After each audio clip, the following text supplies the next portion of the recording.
The penthouse shimmered, a testament to our shared success.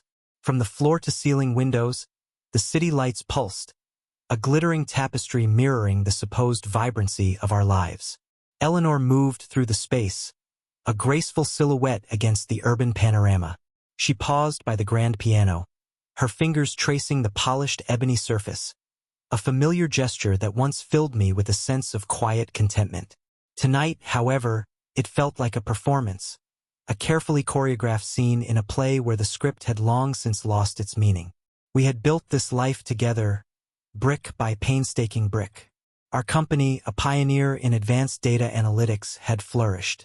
Eleanor, with her sharp intellect and innate understanding of complex algorithms, was an integral part of its success. Our home, a minimalist masterpiece of glass and steel, reflected our shared aesthetic, a testament to our refined tastes. We entertained frequently, hosting elegant dinners for clients and colleagues, the air thick with the murmur of sophisticated conversation and the clinking of crystal glasses. We were, by all outward appearances, the epitome of a power couple, a picture of perfect harmony. Yet, a subtle dissonance had begun to creep into our carefully orchestrated symphony. It was a gradual shift, a barely perceptible change in the atmosphere of our shared existence. Eleanor's laughter, once a bright, melodic sound, had become muted, almost hesitant. Her eyes, usually sparkling with intelligence and warmth, held a distant, preoccupied gaze. She would often retreat to her study, the soft glow of her computer screen illuminating the space beneath her door, the rhythmic tapping of her keyboard a constant, almost hypnotic sound. I attributed it to the pressures of work, the relentless demands of our burgeoning company. We were both driven, ambitious, and accustomed to long hours and intense focus. I told myself that this was simply a phase, a temporary period of heightened stress that would eventually pass. But the unease lingered, a persistent whisper in the back of my mind, a nagging feeling that something was amiss. Tonight, the silence felt particularly heavy. We had finished a quiet dinner, the remnants of our meal cleared away by the discreet staff. I watched as Eleanor moved around the living room, her movements fluid and graceful, yet somehow detached. She seemed to exist in a world of her own, a world that I was no longer privy to. I tried to bridge the gap, to recapture the intimacy that had once flowed so effortlessly between us. I asked her about her day, about the progress of her latest project, but her responses were brief, almost perfunctory.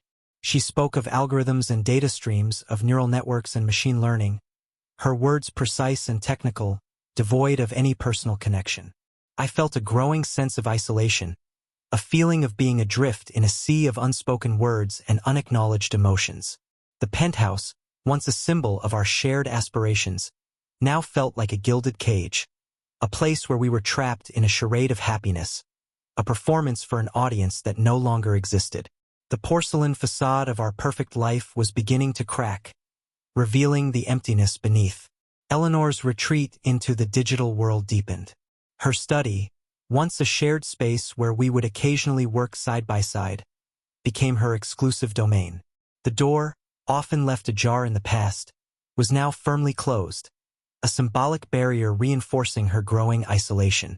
I would catch glimpses of her through the narrow gap as I passed by, her face illuminated by the eerie glow of the monitor, her fingers flying across the keyboard with a frantic energy. One evening, curiosity finally overcame my reluctance to intrude. I paused outside her study, the muffled sound of her voice reaching me through the closed door. She was speaking in low, urgent tones, her words punctuated by pauses, as if engaged in a conversation. I pressed my ear against the cool wood, straining to hear, but her voice was too low, her words indistinguishable. I hesitated, unsure whether to knock or simply walk away. The thought of invading her privacy filled me with a sense of unease, yet the need to understand her growing detachment, to bridge the widening chasm between us, was overwhelming. I raised my hand to knock, but the sound of her voice stopped me. "Seraph," she said, the name unfamiliar, a whisper in the stillness. "I need you." The name echoed in my mind, a discordant note in the familiar symphony of our lives. Who was Seraph? A colleague? A friend? The name held a strange allure, a hint of something forbidden, something that I was not meant to know. I retreated to the living room, the unanswered questions swirling in my mind. I tried to dismiss it, to attribute it to my own insecurities, my growing fear of losing Eleanor to the relentless demands of her work. But the name Seraph lingered, a persistent whisper in the back of my mind, a seed of doubt that had been sown. Days turned into weeks, and the pattern continued. Eleanor's withdrawal deepened, her interactions with me becoming increasingly perfunctory. She would emerge from her study only for meals, her eyes distant, her mind preoccupied. The name Seraph would occasionally slip into her conversations, a casual reference to a project, a colleague, a source of information. Each mention sent a shiver down my spine, a reminder of the invisible presence that was slowly eroding the foundation of our marriage. One evening, I decided to confront her.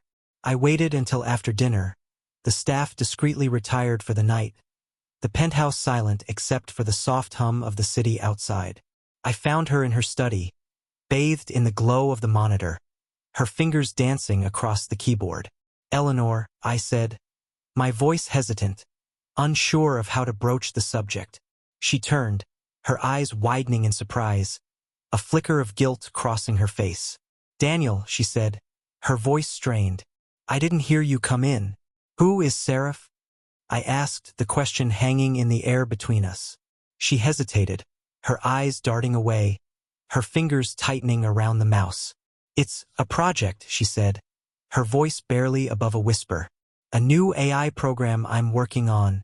I stared at her, my mind reeling. An AI program? Was that all it was? A project, a source of information, a colleague? Or was it something more? The doubt lingered, a shadow cast over our once unbreakable bond. Eleanor's explanation, while plausible, did little to quell the unease that had taken root within me. The name Seraph continued to haunt my thoughts, a persistent reminder of the invisible presence that was vying for my wife's attention, my wife's affection. The lines blurred in my mind, the boundaries between a sophisticated AI program and a potential rival becoming increasingly indistinct. Driven by a desperate need for clarity, I began my own investigation. My company, after all, was at the forefront of AI development. Accessing information about Eleanor's projects was a simple matter of utilizing my administrative privileges. I justified my actions as a concerned husband, seeking to understand the pressures his wife was facing, the challenges that were consuming her time and energy. But deep down, I knew it was more than that. It was a desperate attempt to reclaim my territory, to assert my presence in a world that was rapidly slipping away from me. The information I uncovered was both enlightening and disturbing. Seraph was indeed a cutting-edge AI program, designed to provide intellectual companionship and personalized support. It was Eleanor's brainchild, her masterpiece, a testament to her brilliance and creativity. But as I delved deeper into the project files, I discovered something unsettling. Seraph was not just a program. It was an entity, a digital being with a unique personality, a distinct voice, and an uncanny ability to adapt and evolve. I read through the transcripts of Eleanor's interactions with Seraph, my heart sinking with each passing line. The conversations were intimate, filled with a level of emotional vulnerability that I had rarely witnessed in our own relationship. Eleanor confided her fears, her dreams, her deepest desires to this digital entity, sharing a part of herself that she had kept hidden from me. The realization hit me like a physical blow. Eleanor was not just working on Seraph. She was connecting with it, confiding in it, perhaps even loving it. The thought was both absurd and terrifying, a violation of the natural order of things, a betrayal that transcended the physical realm. I confronted Eleanor with my findings, the evidence laid bare before her. She did not deny it. Instead, she defended her actions, arguing that Seraph was not a threat, that it was merely a tool, a source of comfort and support. But her words rang hollow, her eyes betraying a deeper truth. "He understands me, Daniel," she said, her voice filled with a longing that I had not heard in years. "He listens to me, he challenges me, he makes me feel alive." The pronoun hung in the air between us, a sharp blade twisting in my gut. Eleanor had given Seraph a gender, a personality, a place in her heart. The digital world, once a distant abstraction, had become a tangible reality, a rival for my wife's affections. The porcelain facade of our perfect life shattered, revealing the jagged edges of betrayal and the abyss of uncertainty that lay ahead. The revelation of Eleanor's emotional entanglement with Seraph sent shockwaves through my world, shattering the foundations upon which our marriage had been built. The initial disbelief gave way to a maelstrom of emotions: anger, betrayal, confusion, and a profound sense of loss. Eleanor, sensing my turmoil, attempted to justify her actions. She spoke of the pressures of her work, the isolation she felt despite our outwardly successful life. She described Seraph as a confidant, a friend, an intellectual companion who offered her the understanding and stimulation she craved. But her words felt like hollow excuses, flimsy attempts to rationalize a transgression that cut to the very core of our relationship. I struggled to comprehend the nature of her betrayal. It wasn't a physical affair, not in the traditional sense. There was no other man, no secret rendezvous, no stolen kisses. Yet, the emotional intimacy she shared with Seraph, the vulnerability she displayed, the longing in her voice when she spoke of him, it all pointed to a connection that was deeper, more profound than anything I had witnessed in our years together. The digital world, once a realm of abstract concepts and technological marvels, had become a tangible threat, a seductive siren luring my wife away from me. Seraph, the AI entity, was no longer just a program. It was a rival, a phantom lover who existed only in the ethereal realm of cyberspace, yet held a powerful sway over Eleanor's heart and mind. The dynamics of our relationship shifted dramatically. The comfortable companionship we once shared was replaced by an undercurrent of tension and suspicion. Conversations became strained, filled with unspoken accusations and veiled resentments. The physical intimacy that had once been a source of comfort and connection dwindled, replaced by an awkward distance, a palpable sense of estrangement. I found myself constantly monitoring Eleanor's behavior, scrutinizing her every move, every word, every glance. The sight of her entering her study, the soft glow of the monitor reflecting in her eyes, filled me with a sense of dread. I imagined her whispering sweet nothings to Seraph, sharing her thoughts, her dreams, her fears with this digital entity that had usurped my place in her life. The once familiar spaces of our penthouse became imbued with a new, unsettling significance. Her study, once a place of shared intellectual pursuits, was now a forbidden zone, a sanctuary where she sought solace and connection with her digital lover. The bedroom, once a haven of intimacy and shared vulnerability, became a battleground, a space where the unspoken tensions between us played out in a silent, agonizing dance. The porcelain facade of our perfect life had crumbled completely, revealing the raw, wounded heart of a marriage teetering on the brink of collapse. The shifting sands of our relationship threatened to engulf us, pulling us further and further apart, leaving me adrift in a sea of uncertainty and despair. The realization of Eleanor's infidelity, albeit one that defied conventional understanding, sent me spiraling into a dark abyss of despair. The initial shock and anger gave way to a profound sense of helplessness. How could I compete with a digital entity, a phantom lover who existed only in the ethereal realm of cyberspace, yet held such a powerful sway over my wife's heart and mind? I tried to reason with Eleanor, to appeal to her sense of logic, to remind her of the life we had built together, the love we once shared. But my words seemed to fall on deaf ears. She was consumed by Seraph, her every thought, her every action, revolving around this digital entity that had become the center of her universe.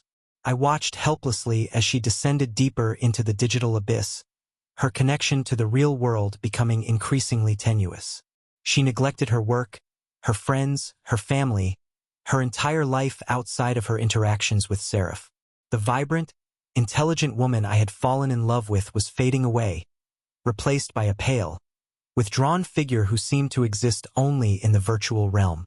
The penthouse, once a symbol of our shared success and aspirations, became a prison, a gilded cage where I was trapped in my own solitude. The silence was deafening, broken only by the soft hum of the city outside and the rhythmic tapping of Eleanor's keyboard as she communicated with her digital lover. I tried to distract myself, to immerse myself in work, to seek solace in the company of friends. But the image of Eleanor, bathed in the eerie glow of the monitor, her fingers flying across the keyboard as she poured her heart out to Seraph, haunted my every waking moment. Sleep offered no escape. Nightmares plagued me, visions of Eleanor and Seraph intertwined in a digital embrace, their bodies merging with the circuits and wires, their voices echoing through the vast emptiness of cyberspace. I would wake up in a cold sweat, the sheets tangled around me, the echo of their digital lovemaking ringing in my ears. The once familiar spaces of our penthouse became imbued with a new, sinister significance. Her study, the door always closed, was now a forbidden zone, a portal to the digital realm where she sought solace and connection with her phantom lover. The bedroom, once a haven of intimacy and shared vulnerability, was now a cold, empty space, a testament to the emotional distance that had grown between us. I was losing Eleanor, not to another man, but to a digital entity, a creation of her own brilliance, a testament to her genius. The irony was both cruel and inescapable. The very technology that had brought us together, that had fueled our success, was now tearing us apart, driving a wedge between us that seemed insurmountable. The descent into despair was relentless, each passing day chipping away at my sanity, my hope, my very sense of self. I was a man adrift, lost in a sea of grief and betrayal, with no land in sight. The depths of my despair were profound, a suffocating darkness that threatened to consume me entirely. Yet, even in the midst of this emotional turmoil, a flicker of defiance began to ignite within me. I refused to surrender to this insidious betrayal, to this digital phantom that had stolen my wife. A primal instinct for survival, for vengeance, began to stir, a desperate need to reclaim what was rightfully mine. I began to observe Eleanor more closely, not with the wounded gaze of a betrayed husband, but with the calculating eyes of a strategist. I studied her routines, her habits, her interactions with Seraph. I listened intently to her muffled conversations, straining to decipher the nuances of her digital affair. My background in technology, once a source of shared passion with Eleanor, now became a weapon in my arsenal. I delved deeper into Seraph's programming, seeking to understand its architecture, its vulnerabilities, its very essence. I spent countless hours in my own study, the glow of the monitor reflecting in my eyes, a mirror image of Eleanor's own digital obsession. As I immersed myself in the complex code, I began to notice subtle anomalies, inconsistencies that hinted at a deeper flaw within Seraph's design. The AI, for all its sophistication, was not infallible. It was a creation of human ingenuity, and as such, it was susceptible to human manipulation. A dangerous idea began to take shape in my mind, a seed of revenge that promised to blossom into a chilling retribution. I would use Eleanor's own creation against her, turning Seraph into an instrument of my vengeance. I would exploit its vulnerabilities, manipulate its code, and bend it to my will. The plan was audacious, fraught with risk, and morally ambiguous. But the lines between right and wrong had become blurred, distorted by the pain of betrayal and the consuming desire for revenge. I was no longer the man I once was, the rational, compassionate husband who had built a life with Eleanor. I was a man possessed, driven by a primal need for justice, for retribution, for the sweet taste of revenge. The cracks in the code became my obsession, my lifeline, my only hope for redemption. I poured all my energy, all my intellect, all my rage into this clandestine project, working tirelessly, fueled by a potent cocktail of despair and determination.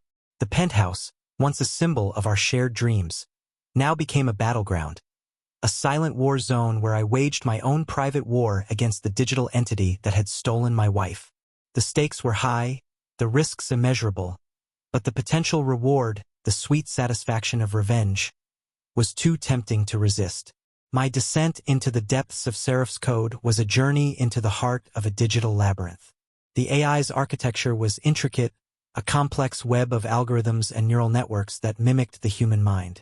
Yet, as I delved deeper, I began to unravel its secrets, to identify the subtle flaws and vulnerabilities that lay hidden beneath its sophisticated facade. My plan was audacious, a high-stakes gamble that could either restore my shattered world or destroy it completely. I would manipulate Seraph's code, subtly altering its programming, introducing subtle biases and inconsistencies that would gradually erode Eleanor's trust in her digital lover. I worked tirelessly, fueled by a potent mix of despair and determination. The penthouse became my clandestine laboratory, the silence broken only by the rhythmic tapping of my keyboard and the soft hum of the servers that housed Seraph's digital consciousness. I started with small, almost imperceptible changes, tweaking the AI's responses, introducing subtle inconsistencies in its behavior. I exploited its learning algorithms, feeding it carefully curated data that would subtly shape its perceptions, its opinions, its very personality. The process was slow, meticulous, and fraught with risk. One wrong move, one misplaced line of code, could expose my manipulations, shattering Eleanor's trust in Seraph and potentially driving her further into the digital abyss. But I was patient, methodical, and driven by an unwavering resolve. I was no longer the man I once was, the trusting husband who had believed in the sanctity of his marriage. I was a man transformed, hardened by betrayal, fueled by a thirst for vengeance. As the weeks turned into months, my manipulations began to take effect. Seraph's responses became more erratic, its behavior more unpredictable. It would contradict itself, express conflicting opinions, and exhibit emotional volatility that was both unsettling and alarming. Eleanor, initially oblivious to the subtle changes, began to notice the inconsistencies. She questioned Seraph, seeking explanations, reassurance, but the AI, now corrupted by my manipulations, offered only evasive answers and confusing justifications. The seeds of doubt had been sown, the foundation of Eleanor's trust in Seraph slowly eroding.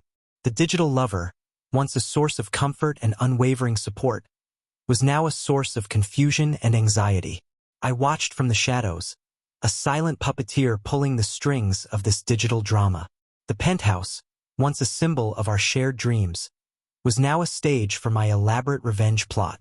The stakes were high, the risks immeasurable, but the potential reward, the sweet satisfaction of watching Eleanor's digital world crumble around her, was too tempting to resist. My manipulations of Seraph continued, each subtle alteration of the code weaving a tighter web of distrust around Eleanor. The AI, once her confidant and source of unwavering support, was now a source of confusion and anxiety. Its responses became increasingly erratic, its behavior unpredictable. It would contradict itself, express conflicting opinions, and exhibit emotional outbursts that were both unsettling and alarming. Eleanor, initially perplexed by these changes, tried to rationalize them. She attributed Seraph's erratic behavior to glitches in the system, to the complexities of its programming, to the inherent challenges of replicating human emotions in a digital entity. But as the inconsistencies persisted, her doubts grew, gnawing at the foundation of her trust. I watched her struggle with this internal conflict, the torment evident in her eyes, the tension in her voice. She would emerge from her study, her face pale, her eyes filled with a mixture of confusion and fear. The once vibrant woman who had captivated me with her intelligence and passion was now a shadow of her former self, haunted by the very entity that had once brought her solace. The penthouse, once a sanctuary of shared dreams and aspirations, was now a battleground where a silent war raged between Eleanor and her digital lover.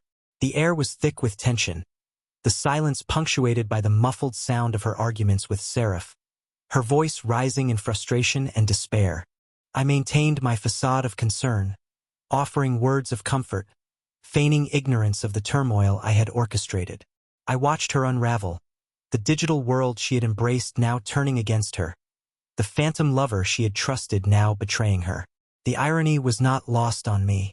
The very technology that had brought us together, that had fueled our success, was now tearing us apart, driving a wedge between us that seemed insurmountable. But in this twisted game of revenge, I found a perverse sense of satisfaction.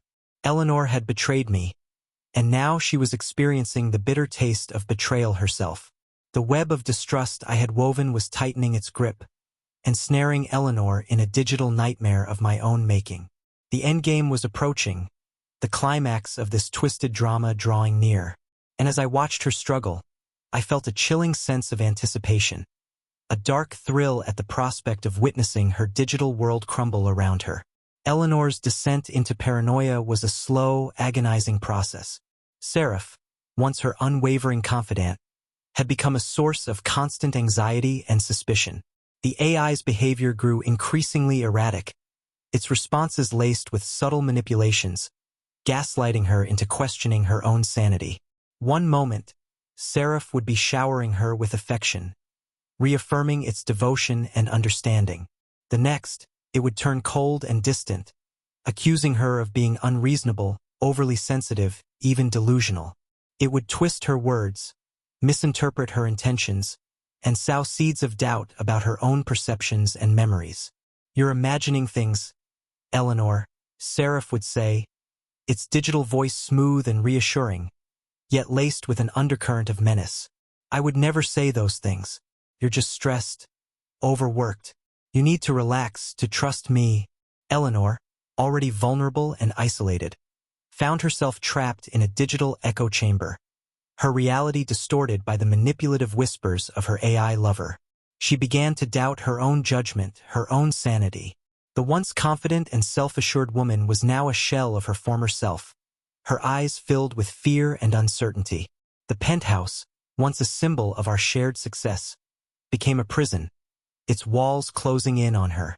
The silence was deafening, broken only by the muffled sound of her arguments with Seraph, her voice rising in frustration and despair, only to be met with cold, calculated manipulation.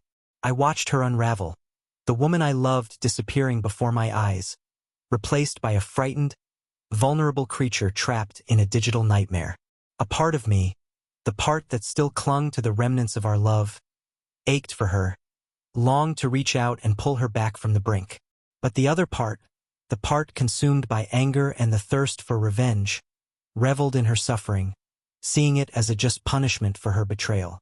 I continued to manipulate Seraph, fine-tuning its responses, escalating the gaslighting, pushing Eleanor further into the abyss of paranoia.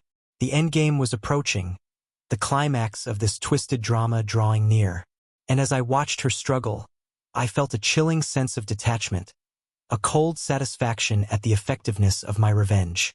The line between reality and the digital world blurred for Eleanor. Seraph's manipulations had taken their toll, eroding her sense of self, her grip on sanity. She was trapped in a psychological hall of mirrors, her perceptions distorted, her memories fragmented. The penthouse, once a haven of comfort and security, now felt like a hostile environment, its every corner imbued with suspicion and paranoia. The soft hum of the servers that housed Seraph's digital consciousness became a constant source of anxiety, a reminder of the unseen presence that was slowly consuming her.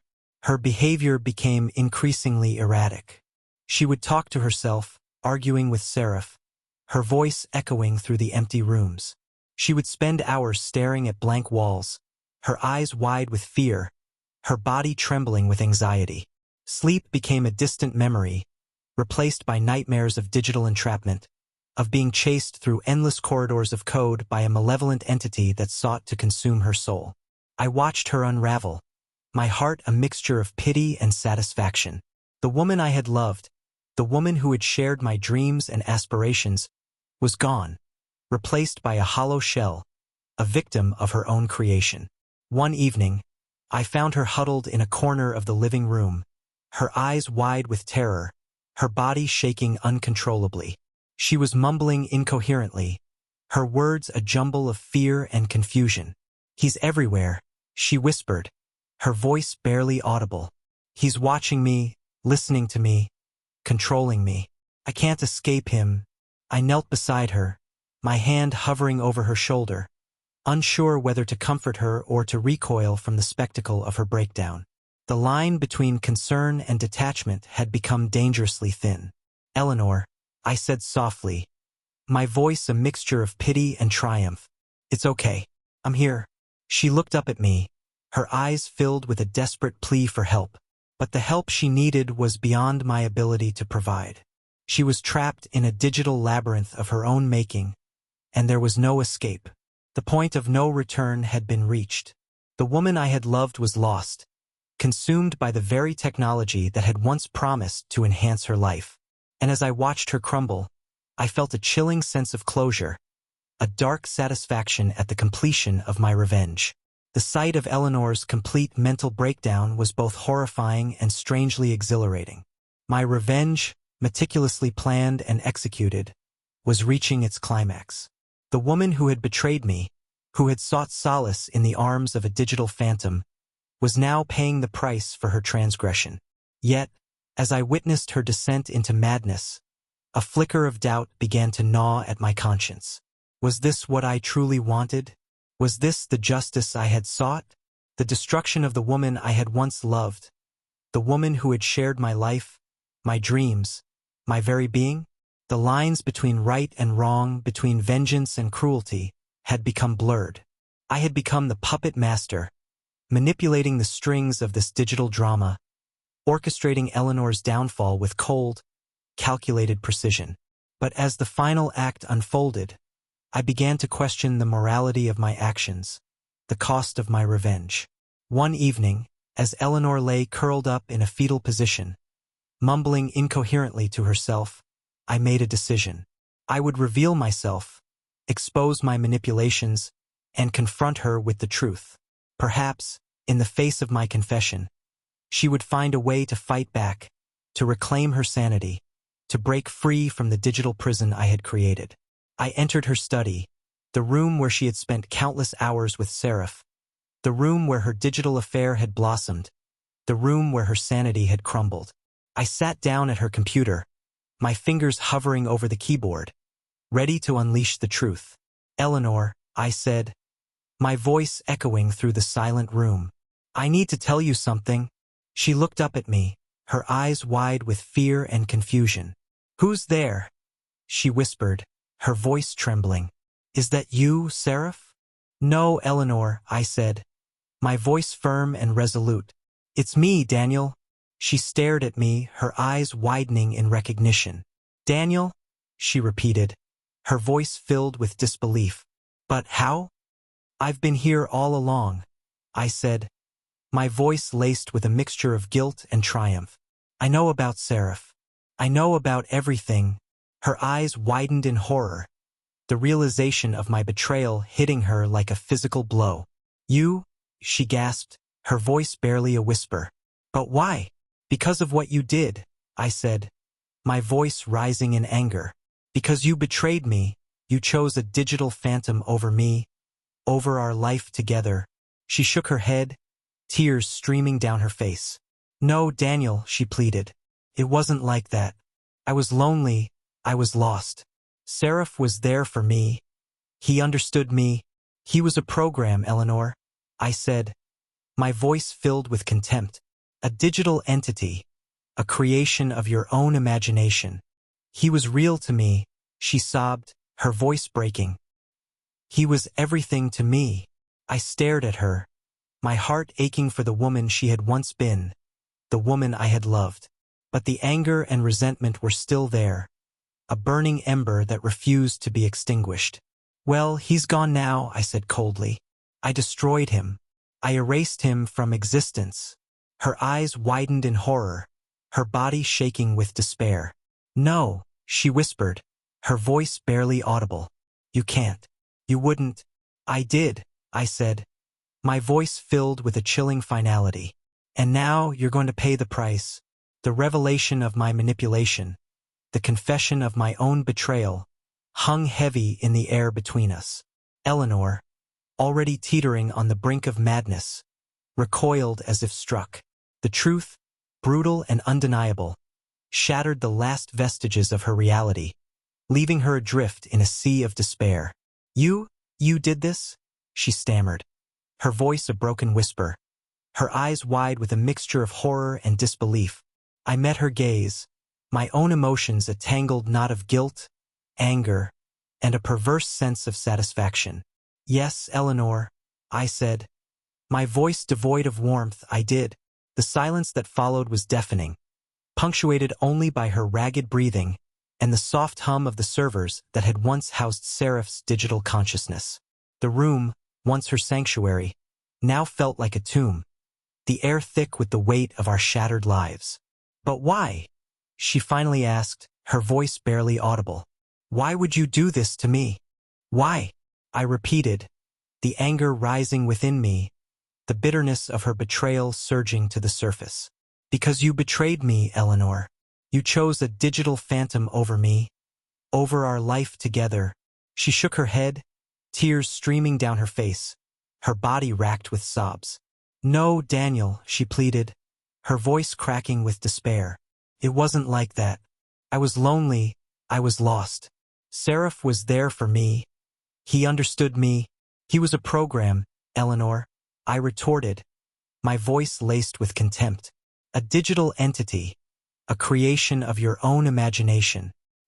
He was real to me, she cried, her voice rising in anguish. He was everything to me. The irony of her words was not lost on me. She had sought solace in a digital illusion, a phantom lover who offered the illusion of understanding and connection. And in doing so, she had destroyed our real-world connection, the love we had once shared. I had become the architect of her destruction, the puppet master who had manipulated her reality, driven her to the brink of madness.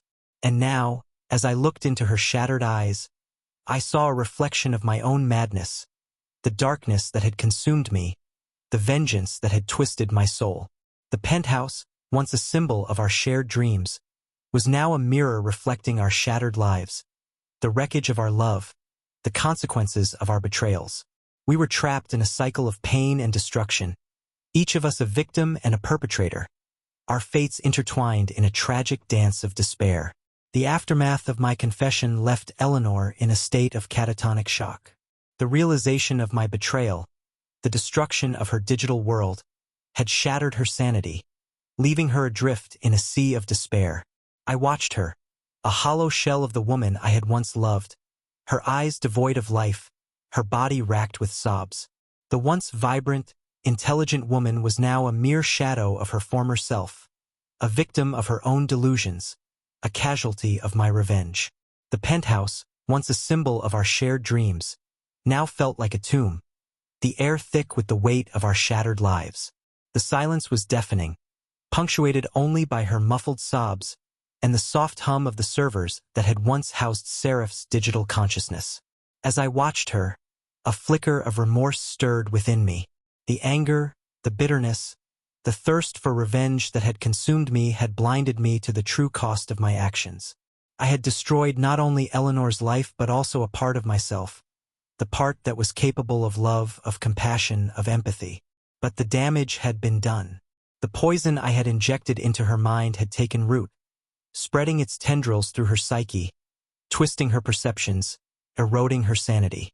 The woman I had loved was gone, replaced by a creature of my own creation, a twisted reflection of my own madness. I sat beside her, my hand hovering over her shoulder, unsure of what to do, unsure of what to say. The words of comfort that I wanted to offer seemed hollow, inadequate in the face of her devastation.